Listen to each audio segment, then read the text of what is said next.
In 1969, one car hit the strip and shattered every record. The NHRA's answer? Ban it.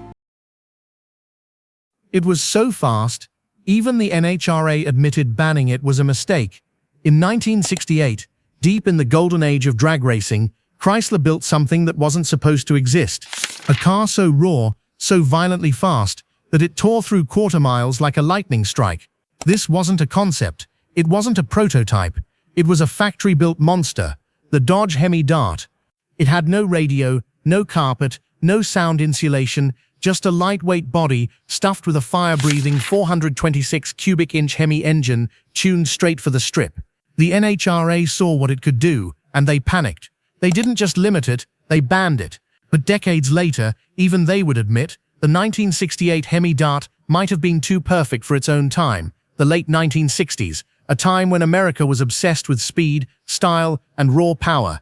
Every street corner echoed with the growl of V8 engines. Every young man dreamed of owning a car that could outrun his neighbor's pride and joy. Detroit was on fire, not with flames, but with competition. Ford had its mighty Mustangs. Chevrolet was flexing its muscle with the Camaro and Chevelle. And Chrysler, with Dodge and Plymouth, refused to be left behind. This wasn't just business anymore, it was war. A horsepower war, where engineers pushed the limits of steel, oil, and sanity itself. Each year, the numbers climbed higher. 300 horsepower wasn't enough. Then 400. Then 425. The factories weren't just selling cars, they were selling dreams, bragging rights, and danger. The drag strips across America became their battlefields, where ordinary cars turned into legends with the drop of a flag. But in this madness, Chrysler's engineers were planning something different. They weren't going to build another flashy street car. They wanted to build a weapon, something designed only for one thing: to dominate the drag strip. The chosen car? A small boxy compact called the Dodge Dart. The kind of car your grandmother might drive to the grocery store. No one saw it coming. No one expected it to become the monster it did. Inside Chrysler's secret workshops, engines roared behind closed doors. Blueprints were covered in fingerprints and racing grease. What they were creating was so wild, so extreme, that even some of their own team thought it was going too far. But that was the point. Detroit had gone too far before, and Chrysler was about to go further than anyone dared.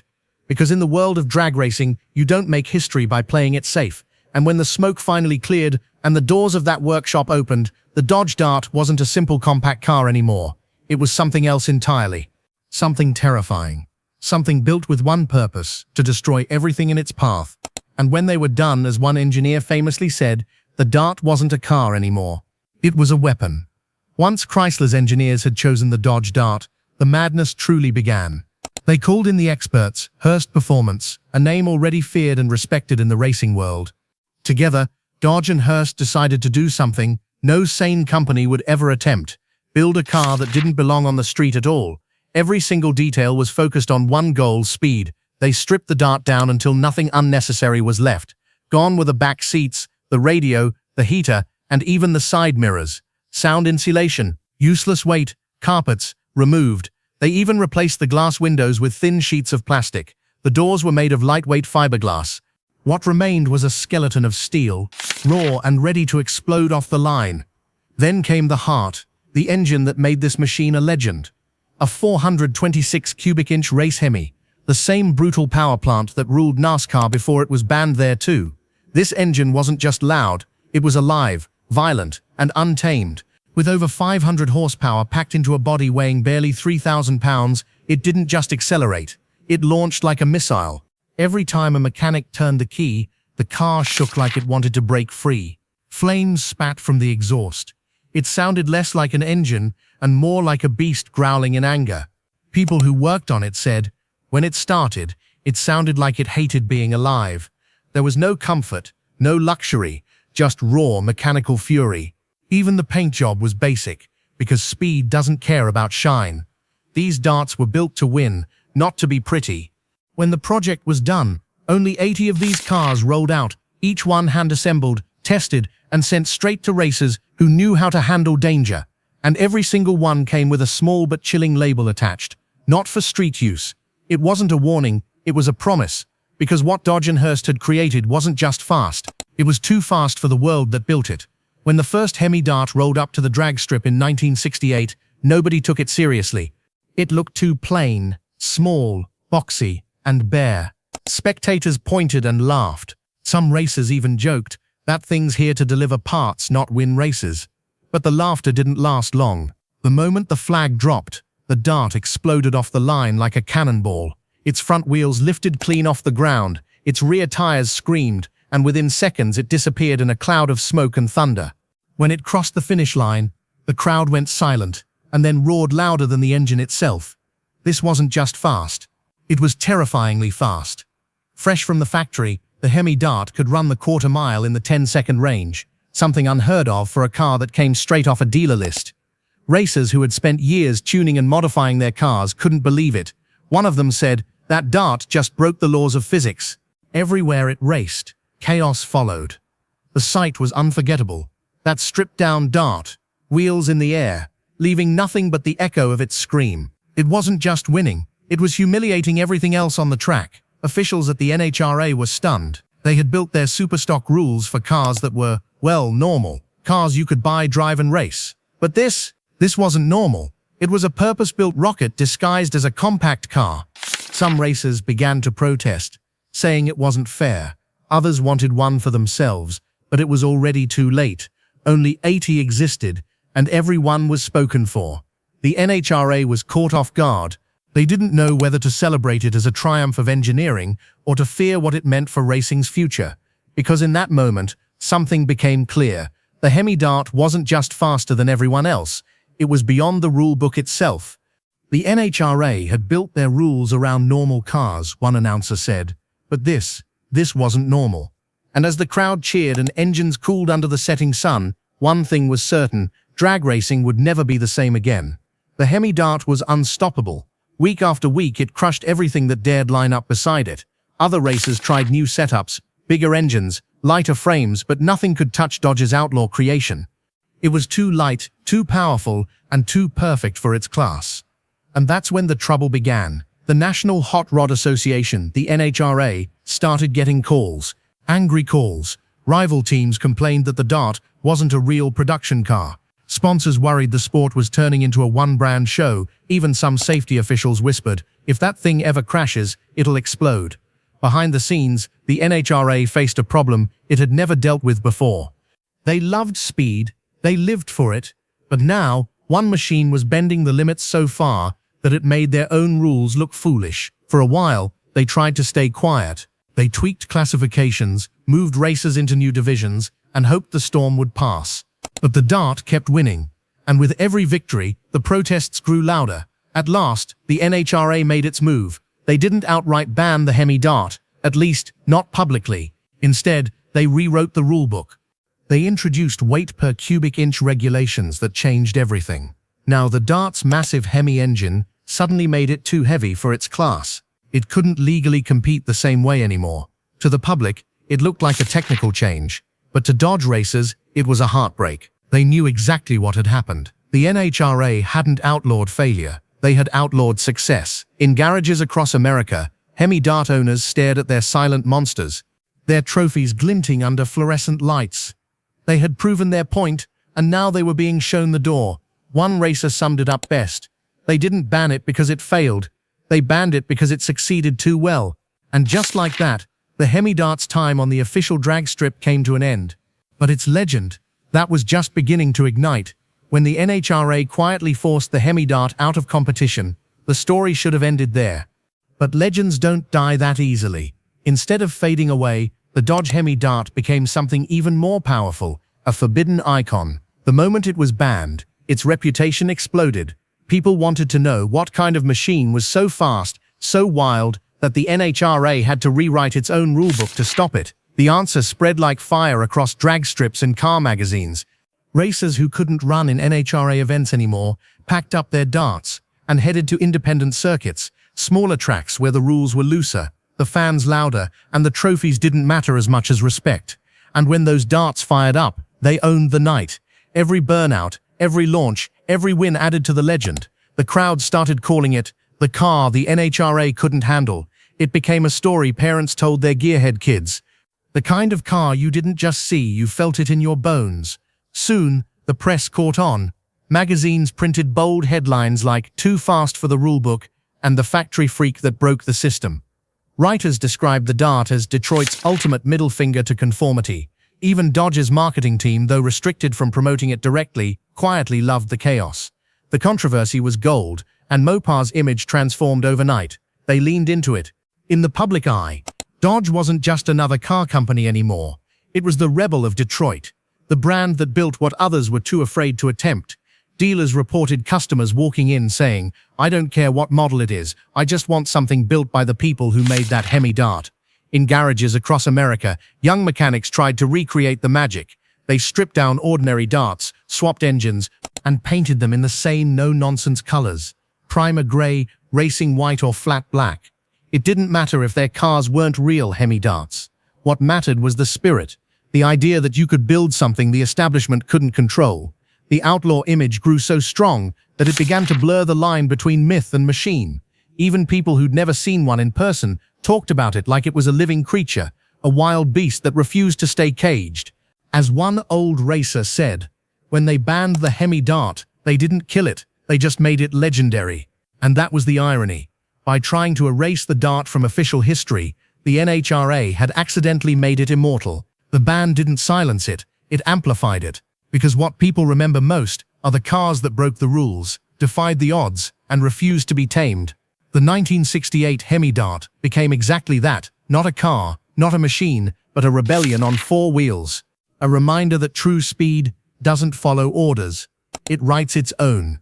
The years rolled on, the muscle car era came and went, but the 1968 Hemi Dart refused to be buried by time. It had been built for a single purpose: to dominate the drag strip. Yet its legacy grew far beyond that. Only 80 were ever made, each one hand-built, stripped bare, and armed with a Hemi that could shake the earth. Those 80 cars became the holy grails of American muscle, hunted by collectors like lost treasure. Some were hidden away in barns, others rebuilt from rust and ashes, but every one of them carried a story of rebellion, courage, and mechanical insanity. By the 1980s and 1990s, those who had seen a Hemi Dart in action spoke of it with a kind of reverence. It wasn't just nostalgia, it was awe, because no matter how fast modern cars became, nothing ever matched the raw violence of that machine. No computers, no traction control, no mercy, just man-machine, and the thin line between control and chaos. At vintage drag events, the legend came roaring back to life. Fans lined the fences, their hands over their ears, as the familiar growl of the 42.6 Hemi echoed through the air. The car trembled on the starting line, like a living creature ready to escape its chains. Then boom, the tires screamed, smoke billowed, and for a few precious seconds, it was 1968 all over again. People didn't come just to watch it race, they came to feel something that modern racing had lost, that wild, fearless spirit that defined a generation. Old racers smiled through the haze of burnt rubber, remembering their youth. Kids watched in disbelief, realizing that this noisy, angry beast was built before their parents were born, and yet it still ran like it owned the track. Collectors today call it the holy grail of factory drag cars. Prices for authentic Hemi Darts now soar well beyond $500,000, sometimes touching seven figures for pristine examples. But even then, most owners say it's not about the money, it's about owning a piece of untamed history, and Dodge knows it. You can see the Hemi Dart's fingerprints all over today's modern Mopar beasts, the Challenger Hellcat, Demon, and Superstock. They carry that same DNA, that same refusal to play by anyone's rules, because once you unleash something like the Dart, you can't put the spirit back in the cage. Even today, when one of those surviving cars fires up, the sound cuts through the air like thunder rolling over memory. It's not just metal and gasoline anymore, it's the voice of the past echoing through time. You can almost hear it whisper, "We're still here." Every time that Hemi starts, it brings back the chaos, the courage, and the freedom of 1968, a reminder that legends don't age, they endure. Every time that Hemi starts, one old racer said, you can still hear 1968 raw, wild, and free. As the smoke of the muscle car era faded, something strange happened across Detroit. The same men who had once built monsters like the Hemi Dart began to feel an emptiness. They had chased speed, broken records, and scared the world, but now the factories were quiet. Regulations tightened, engines shrank, and horsepower became a memory, whispered over coffee cups in old garages. Those who had driven the Dart remembered the thrill like a dream that ended too soon. You didn't drive it, one mechanic said years later. You survived it. And yet, behind every grin was a hint of sorrow, a sense that America had lost something bigger than just a car. It wasn't just the end of an era, it was the end of freedom on four wheels, the kind of freedom that came with danger, noise, and a raw connection between man and machine. No computers, no screens, no safety nets. Just courage, steel, and the smell of burning rubber. The Hemi Dart became a ghost in car culture, always mentioned, rarely seen.